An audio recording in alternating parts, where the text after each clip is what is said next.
sweetie. Mnakulanga lollipops. Biscuits. Chocolates. Kuringana na uthuthuria wa ica ikuhi no gicunji kia 13 harĩ igana gĩa thibitari gũkũ bũrũri-inĩ iria ikoretwo ikiheana motungata ma utheru wa kanua. Fanya nini ndo mkwe kama Nelson Mandela? Siwasi. Kusugua meno. Akiaria hindi ya gũkũngũĩra muthi wa utheru wa kanua mwena wa Kapenguria, Ndagĩtarĩ Musa Kiptanui uria ni memba wa kiama kia ataramu a magego na kanjo ya madagĩtarĩ ni atarĩirie uyu ni thĩna munene. We want each and every Kenyan to be able to access oral health services wherever they are.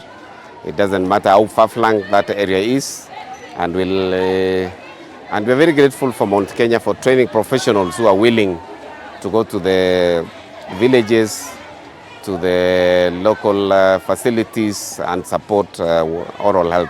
Health Mashinani has been so impactful, and especially to the young kids, where most of the burdens of the oral diseases are found. We are very excited with what Christine is doing, and we are seeing a rip-off effect of what she's doing in the next 3-4-5 years. Igongona rĩrĩ rĩraharĩrĩirio nĩ University ya Mount Kenya kuria mũingĩ ũragĩire na kanya ga kũrorwo magego oro hamwe na motungata mangĩ. We've been able to reach a population of around 1,700 students.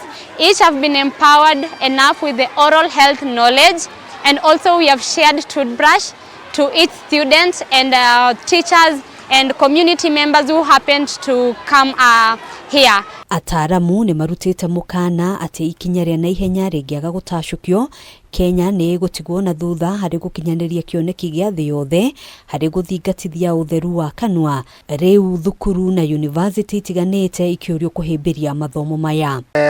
Oral health programs within the university, and especially on this side of the North Rift, I've seen a surge of the number of students who have been receiving.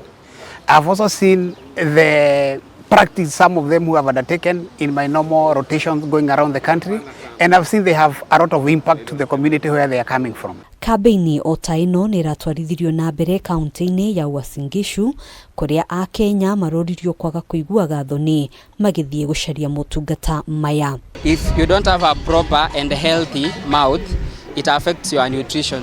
That are you able to eat and chew food, swallow it properly, consequently have nutrients in your body which give you good health. Don't ever feel ashamed, don't ever feel shy when having maybe stained teeth, when having a bad odor from your mouth.